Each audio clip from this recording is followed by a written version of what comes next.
Albion Online just had a developer update just a few minutes ago, and I'm going to talk about it. I'm going to give you my thoughts and my predictions and my suggestions because I like to give you guys ways to invest in the market. Because if you invest now before anyone else, if you're one of the first people to see this video, then you will absolutely make bank in the future, possibly. Not always, but let's talk about the dev update just dropped. I'm going to show it up on the screen here.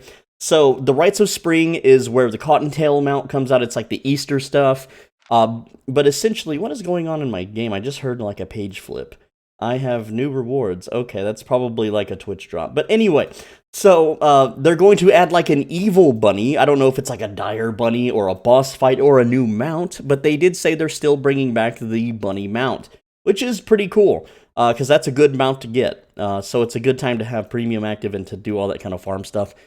Other than that, there's new updates for the mists and the roads, which they didn't really talk about the roads or the mists. And if you're wondering, they have a YouTube video on their channel page that just talks about it. I'm going to go over everything that they went over and then give you my thoughts and predictions. So, oh, I scrolled too far here. Okay, so more stable loot experience by optimizing the black market. This possibly means that they are buffing dungeons. And that, I've been telling people forever, dungeons are worthless, dungeons are crap, you could run dungeons all day and you make nothing. Like most chest drops, even legendary chests these days, on West and on East, you get no items. You just get runes, souls, relics, and some silver bags, and it feels bad. So, if they bring this back, there's a whole lot of us that are going to be running dungeons all over again, just because it's fun to get random gear. It's just fun. It's fun to eventually hit that jackpot and get like a 7.3 item in a chest or something. So they're giving a better repair all system, a sell all system. This is going to be really neat. Less clicking involved every time you do dungeon runs. Filtering and better large-scale purchases, which I don't think there's a problem with the large-scale purchases. I just do it through buy orders, honestly. And I'm going to talk about that in a minute, too. But they're improving the stone market, guys. So right now... Right now, my suggestion is, if you're not in Bridgewatch, because I've already done it in Bridgewatch, you should buy Travertine, and let me show you why. I sunk 10 million, not a lot, just 10 million. So right now, Travertine is worth 7 silver. It is the cheapest tier 4 material in the game. It's actually one of the cheapest things in the game. Trash sells for more than Travertine. Well, guess what? I just bought all the Travertine in Bridgewatch, like all of it. So, I didn't buy the blocks or anything, just the regular. And I'm going to talk more about my predictions later on. I've only sunk 10 million, so all the other towns, you can still take advantage of this and buy out all the Travertine. I think it's going to make a lot of money, especially in the next update. But let's continue on with the update now. I'll give you my thoughts why. They're also reworking crafting capacity, which I'm not entirely sure what that means. I don't know if that means they're altering focus costs. And crafting on player islands. So the way it currently works for those not in the know is that if you craft on your own island, okay, like if I just do some crafting on my own island, I don't get the bonuses. Okay, but if you craft at Bridgewatch, you get these little bonuses like crossbow, dagger, curse staff, etc. And then whatever the bonus is for the activities bonus, which is plate shoes and quarterstaff. And the way the game's market or economy is on West, I don't know about East because East is still new, but on West, if you aren't crafting on the daily production bonus day, you're losing money because people just sit on stock until this shows up, and then they just mass craft. And then that's the economy, that's the market. If you're not taking advantage of that, you're at a loss. But it gets even worse because it's not just player cities that give you the best crafting bonus. It's hideouts in the black zone. So what this means is that if you're not in a guild that has a hideout in the black zone, these little things right here, with crafting stations on the specific crafting day, then you're not getting the max out of things. And you can still make profit without the hideouts currently, but it's getting close enough to the point where really big crafters that use the hideouts are just making mad bank. And for solo players like us, for antisocial players like us, we don't really have access to that kind of stuff, right? So it's a real detriment for us. Like, there's no point for people like me. 80% of the population are solo players, believe it or not. 80% of us. And so there's no point for us to craft. And so the economy is controlled by a very select 1%, basically. But maybe with this update, that'll change things, and we will be able to actually craft, because that's a fun part of the game, was like just logging in and, getting wood and crafting bows It's why I started playing this game, you know, but like in its current state, like players that want to do like the farm bill stuff aren't very welcome in Albion. But let's talk about more updates, and I'll get to more on the stone thing in a sec here. So, new gear choices, which means new armors and new weapons. All right, we got I already talked about the Rites of Spring in the content patch with new items. You know, the new dire bunny. That's what I'm predicting. I'm gonna say it's a dire bunny. It's like an evil bunny, maybe a jackalope. I don't know. Okay, so a new weapon line for Hunter Tree, and this is what it looks like. They have it all encased in shadow. I don't know what it is, but here's my predictions. It's obviously a staff or a magic casting kind of thing, right?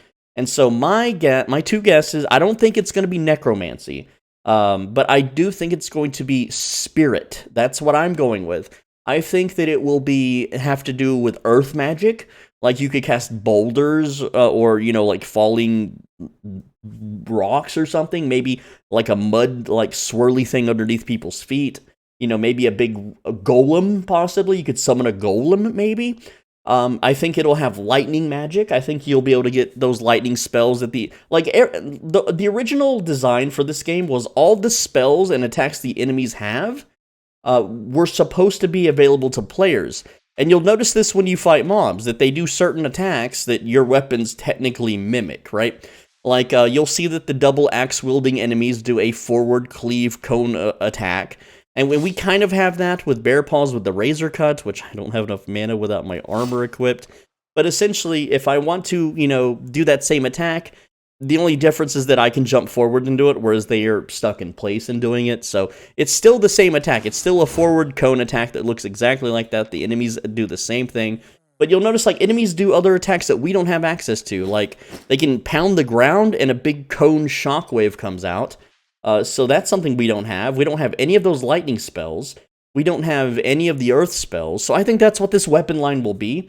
And here is my prediction. My prediction, number one, first prediction, is that this weapon line will require stone to craft. You're going to probably need stone for this weapon line. It'll be the first weapon line that requires stone. And they're talking about, like you know, new gear choices means new armors. So I think whatever new armors they're thinking about will also require stone. I don't know how they'll do that. I don't think it'll be like a fourth armor line, but it might require stone.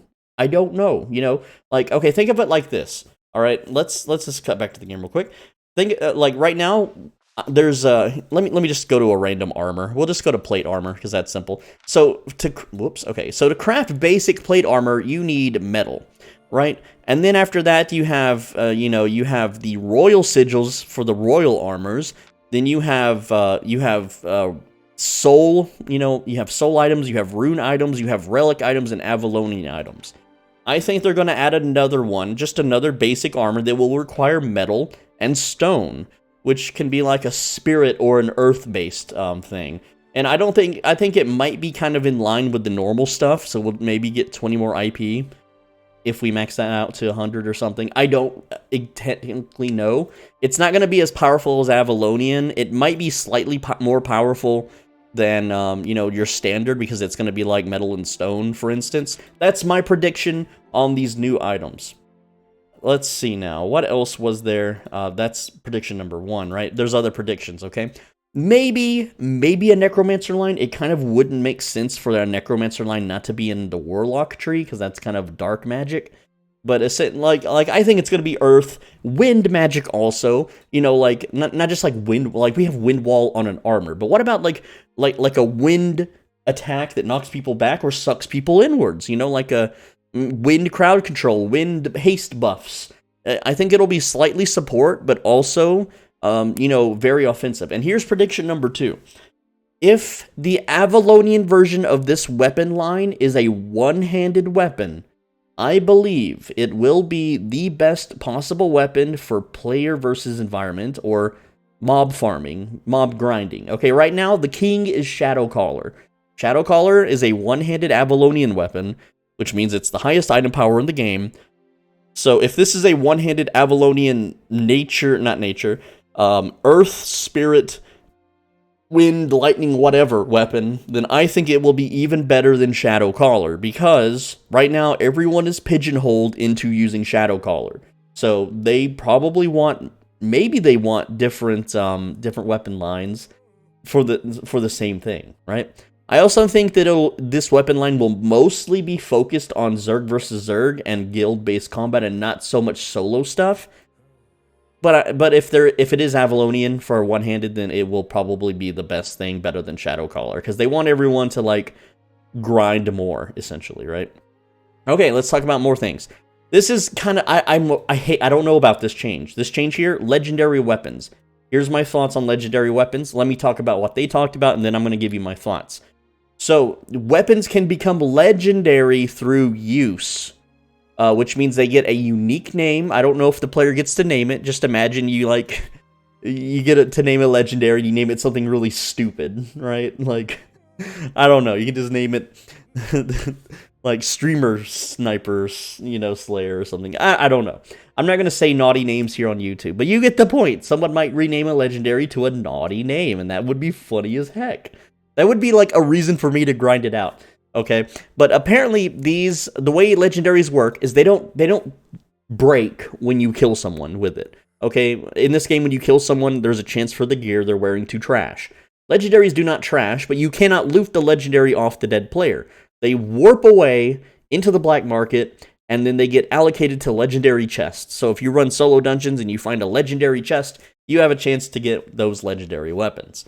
All right, which may mean, dungeon grinding might be making a comeback. That would be super cool to find a legendary in a legendary chest. I think it would. Now, apparently it improved spell behavior around walls and height differences. This has nothing to do with legendary weapons. I'll get back to legendary weapons in a second. So, I don't really care too much about fighting on height. It is useful in faction warfare. I imagine it's frustrating in the castle siege stuff, because you can see, like, there's players here on a balcony or something, and there's players up a hill, and they're shooting spells down a hill. I don't have experience with this, because I don't do ZVZ stuff, because I'm antisocial and people don't like me. That's just how my life is. So apparently, they want to make bigger castles, too. They want to make actual real castles, not just like a wall that you can walk up on. Player-made fortifications. So maybe we might get some Fortnite stuff. I don't know. That would be kind of neat, No MMO has successfully pulled this off. New World did it during their closed beta, and it was pretty fun. But in playtesting, people hated it. People absolutely hated it, because we would just make a forward raid base like you do in Rust, and we would kill everybody, and then the people that didn't know how to do it or didn't have the resources to do it just lost immediately. It was a huge game changer, especially in Rust. If you don't make a forward raid base, your raid's not going to succeed. But let's get back to legendary weapons. So they attain legendary status through use, and this is what worries me. This means it's exploitable, okay? So let me just take you through a few examples. Example number one is, and this is apparently a system to stifle the Mafia from mass crafting, like, and controlling, like, say, 8.4s. Let's say the first system is you must kill 10,000 monsters, okay? Well, obviously, there's going to be a whole ton of legendary, not curse staff, that's the wrong weapon. There's going to be a ton of legendary shadow callers, because I can take this into a tier 4 static dungeon where there's a high mob density and just slay 10,000 monsters in a day and be done with it, right? Whereas if I wanted to get a legendary, like, double-bladed staff, that would take insanely long to build up and farm and make. And here's the thing, too. Like, what if they make it, you must slay tier 8 monsters, you must kill 10,000 tier 8 monsters to make it legendary. What this means is that 80% of the player base does not go to plague zones. 80% of the player base does not go to lethal zones. So this means that players like me and everyone else can never make a legendary weapon unless we just want to risk it all. I'm going to tell you right now, without a guild constantly guarding you, you're not going to farm 10,000 enemies before you die to another player. You're just not. That's statistically impossible. And maybe it's not 10,000, maybe it's just 1,000, maybe it's just 200, maybe it's just 100. Well, that would be way too easy, wouldn't it? But the point is that if they put some sort of ridiculous restriction on a weapon for that, that's stupid. That's really, really dumb. Here's how I think they should do it, is that it should maybe be like a random % chance. I don't know, maybe. Right? Like, let me go further. I think that it should only apply to 8.4 masterpiece items, like this longbow. Yes, this longbow is insane, right? It's super expensive. Okay, it's currently the strongest possible longbow you can possibly make in the game, because it can't be upgraded any further. I believe that you should have to use this, lethal or non-lethal, and that there is a % chance upon slaying something that you get it upgraded to legendary. So what I mean by that is that let's say you are in a tier 8 zone with your guild and you're doing world bosses, okay? That by killing world bosses, this weapon now has a 10% chance upon slaying the world boss to become legendary. That's fine. But if you go to a tier 4 blue zone and you kill just a basic skeleton, it has like a 0.006% chance to become a legendary. I would be okay with that because it means that if I play enough in the save zones at with my own time, that I can eventually craft my own legendary weapon, and that would make players like me happy. Whereas if you can only make these legendary in a tier 8 zone and you have to be in a guild, that's stupid, okay? That's really dumb. Like all the old fables and fairy tales and stories, it's not about some massive kingdom having their, privileged knights that are being fed gold by the king and protected by an entire kingdom forging Excalibur. No, it's usually some old wizard in the woods, that's just chilling by himself, a solo player in the real world, basically, that just happens to make a legendary weapon, right? Because, like, that's kind of lame. Basically, legendary weapons should not be industrialized and controlled by cartels and guilds. That's my opinion. But another thing, too, is, what if, that was me, that was in my game, that little ding, what if, maybe it doesn't have to be 8.4, like, what if it just has to be Masterpiece or something, I don't know. But what about killing players, okay?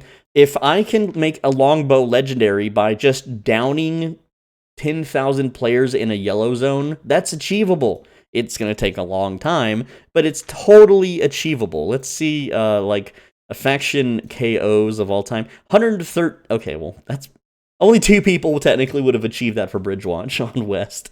100, well, I said 10,000, didn't I? Oh, yeah, so you could totally, well, maybe. How many people have achieved 10,000 knockdowns? Let's see. I don't think I have. How many do I have? 3,000. Yikes. Okay, so I would never get that. But still, maybe I don't deserve a legendary weapon, for playing for 3 years. That's 1,000 knockdowns a year. That sucks.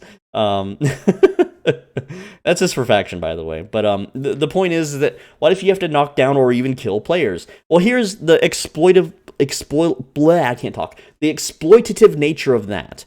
If I need to kill 1,000 players with this 8.4 masterpiece longbow, then I'm just going to get a guild and a bunch of people in a field, and I'm going to kill them over and over and over again, which you're not allowed to technically do, by the way. It's against the game's rules. That's called, it's like falsifying your PvP kill fame or something.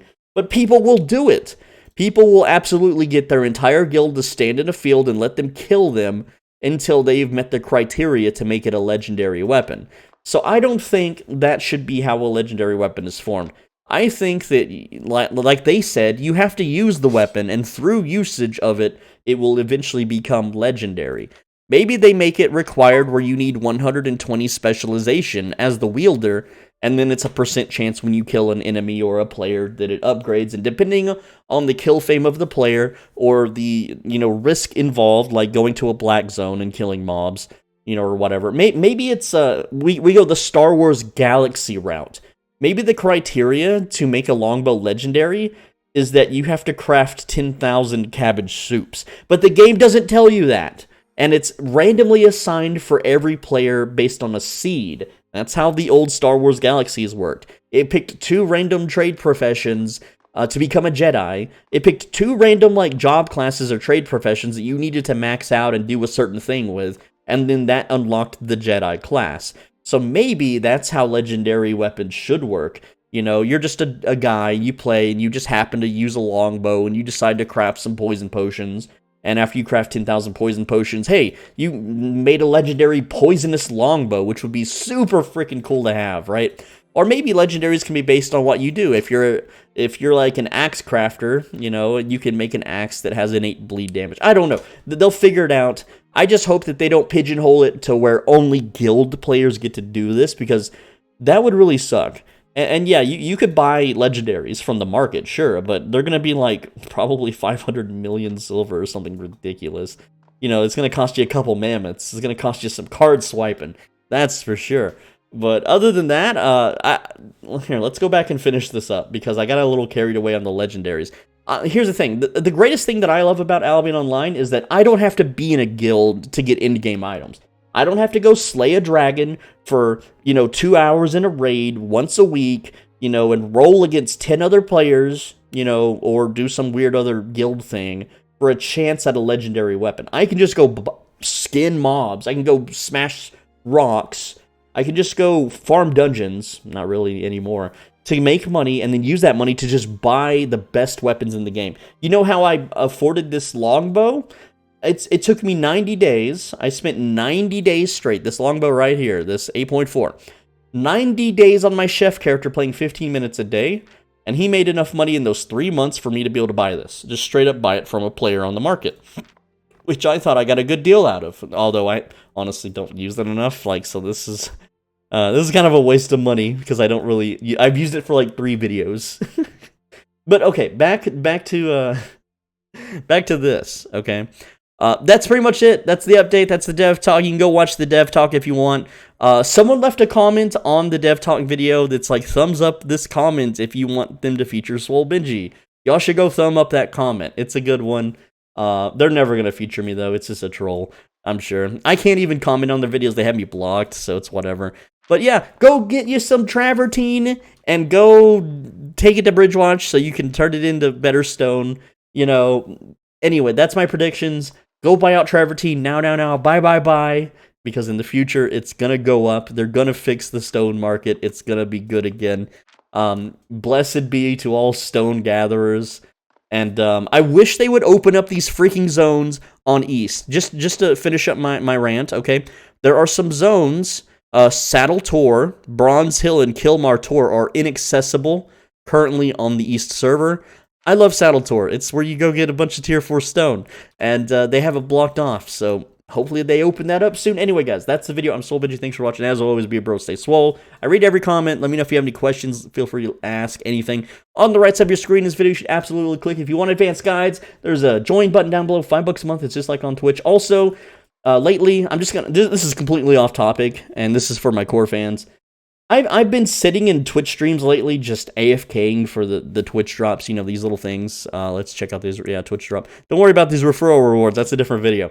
But, I'm just getting these little skin Twitch drops, whatever. Let's see what we get today. A little sleepy hat, I already have that. Yeah, okay. So nothing good. But I've been AFKing in their streams, and occasionally I get bored, and I will unmute their stream and see what they're talking about. And every single time, they're talking about me.